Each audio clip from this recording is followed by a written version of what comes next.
भारतीय नौसेना के 8 पूर्व कार्मिकों को कतर की एक अदालत ने मृत्युदंड सुनाया था। वे प्राइवेट कंपनी अल दहरा में काम कर रहे थे और उन्हें पिछले वर्ष अगस्त में कथित जासूसी के आरोप में गिरफ्तार किया गया था।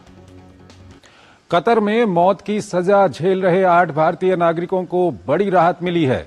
विदेश मंत्रालय की ओर से दी गई जानकारी के मुताबिक 8 भारतीय लोगों की मौत की सजा कम कर दी गई है। अक्टूबर महीने में कतर की एक अदालत ने 1 साल से अधिक समय से हिरासत में रखे गए 8 भारतीय नागरिकों को मौत की सजा सुनाई थी। विदेश मंत्रालय की ओर से इस मामले में गुरुवार को जानकारी दी गई है। मंत्रालय ने कहा कि हमने दहरा ग्लोबल मामले में कतर की अपील अदालत के आज के फैसले पर गौर किया है, जिसमें सजाएं कम कर दी गई हैं। विस्तृत फैसले की प्रतीक्षा है। कतर में हमारे राजदूत और अन्य अधिकारी अपील वाली अदालत में परिवार के सदस्यों के साथ मौजूद थे। हम मामले की शुरुआत से ही उनके साथ खड़े हैं और हम सभी काउंसलर और कानूनी सहायता देना जारी रखेंगे। हम इस मामले को कतरी अधिकारियों के साथ भी उठाना जारी रखेंगे। 8 भारतीय नागरिकों को बीते साल अगस्त महीने में कतर में गिरफ्तार किया गया था। मीडिया रिपोर्ट्स के मुताबिक ये लोग कतर की एक निजी कंपनी अल दहरा के साथ काम कर रहे थे। इन भारतीय नागरिकों को कथित तौर पर जासूसी के एक मामले में गिरफ्तार किया गया था। अब तक न तो कतरी अधिकारियों और न ही नई दिल्ली ने भारतीय नागरिकों के खिलाफ आरोपों को सार्वजनिक किया है। नमस्कार, इंडिया न्यूज स्टार में आपका स्वागत है। नाम क्या है आपका? रामकुमार दीक्षित। कतर ने पूर्व भारतीय नौसैनिकों की फांसी की सजा को कैद की सजा में बदला है। भारत सरकार की इस कूटनीतिक सफलता पर आपके विचार क्या हैं? भारत सरकार ने जो निर्णय लिया कि उनकी पैरवी करने का, उनका विषय को सरकार के सामने रखने का, यह बहुत ही सराहनीय काम किया है। और मेरा व्यक्तिगत अभिमत इस विषय में है कि इस समय जो भारत की केंद्रीय सरकार है, उसका विदेश मंत्रालय बहुत ही अच्छा परफॉर्मेंस कर रहा है।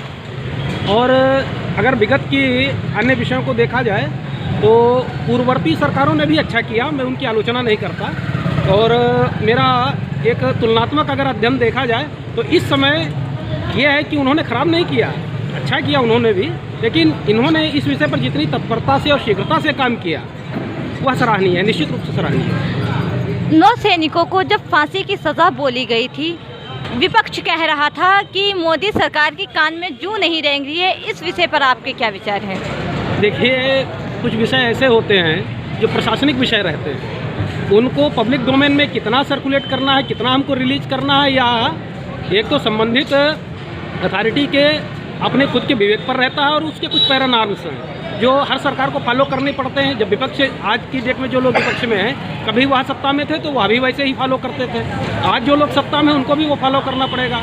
और यह कोई अपनी व्यक्तिगत प्राइवेट प्रॉपर्टी तो है नहीं, हम जैसे चाहेंगे वैसे चला लेंगे, है ना। दूसरी चीज़, कुछ कूटनीतिक विषय ये रहते हैं कि हमको कब कितना कौन सा कदम कहाँ उठाना है, इसको पब्लिक डोमेन में हम सारी चीज़ नहीं रख सकते। अच्छा, विपक्ष ने अपनी भूमिका के नाते जो किया वह उनको जो ठीक लगा उन्होंने किया, ठीक है। और दूसरी बात यह है कि जो सरकार ने किया वह उसने भी अपनी जगह पर ठीक किया।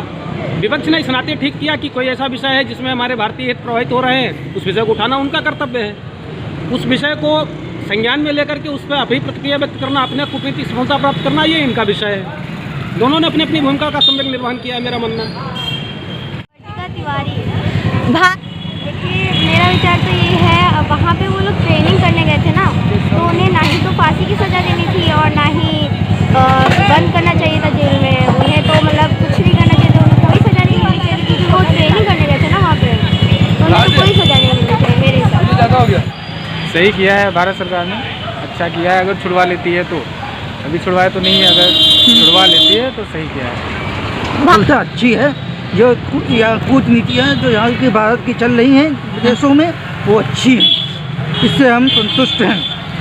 संदीप कुमार के अस्थि का नाम है हमारा देश और विदेश। जब भारतीय नौसैनिकों को फांसी की सजा बोली गई थी, तब विपक्ष कह रहा था कि मोदी सरकार की कान में जूं नहीं रेंग रही है। उस पर आप क्या कहेंगे?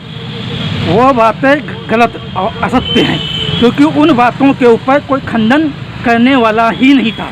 सही बातें रखने वाला, बात पर बात ही नहीं रखने पाते, तोड़ मोड़ के बातों को पेश किया गया। पूर्व भारतीय नौसैनिकों की फांसी की सजा को कैद की सजा में बदला है। भारत सरकार की इस कूटनीतिक सफलता पर आपके विचार क्या है? गवर्नमेंट ने जो है गवर्नमेंट लिया है तो गवर्नमेंट अच्छा ही करेगी, लोग जनता के लिए जो है और सभी के लिए। नमस्कार, इंडिया न्यूज़ स्टार में आपका स्वागत है। नाम क्या है आपका? जी, मेरा नाम दीपक सिंह है। कतर ने पूर्व भारतीय नौसैनिकों की फांसी की सज़ा को कैद की सज़ा में बदला है। भारत सरकार की इस कूटनीतिक सफलता पर आपके विचार क्या है?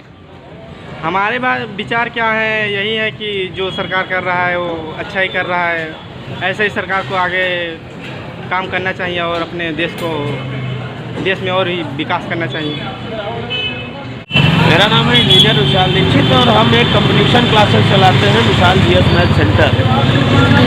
देखिए, भारत जो है एक विश्वगुरु बनने जा रहा है और भारत विश्व में सबसे नंबर 1 पर पहुँच ही गया है, मतलब समझ लिए है ही हम लोग। और अभी देखिए, यूक्रेन में हमला हुआ था।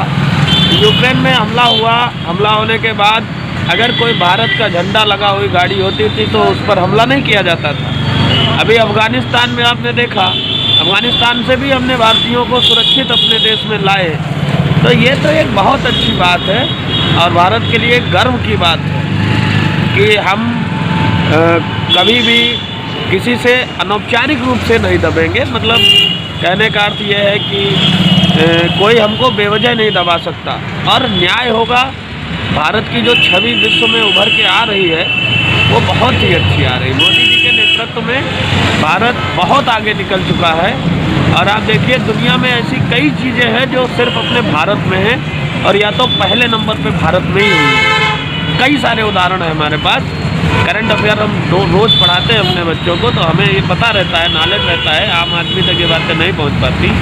भारत में कई सारी ऐसी चीज़ें हैं जो पहले नंबर पे है दुनिया में, या हमने ही शुरू की। अभी आपने चंद्रमा पर देखा, हमने कितनी सफलतापूर्वक जो है लैंडिंग की, वहाँ का एनालिसिस किया, अध्ययन किया। तो निश्चित ही भारत जो है अब आपको हर जगह सफलता की ही ओर बढ़ता हुआ नजर आएगा। सर, जब नौसैनिकों को फांसी की सज़ा बोली गई थी तब विपक्ष कह रहा था कि मोदी सरकार की कान में जूं नहीं रेंग रही है नौसैनिकों को लेकर।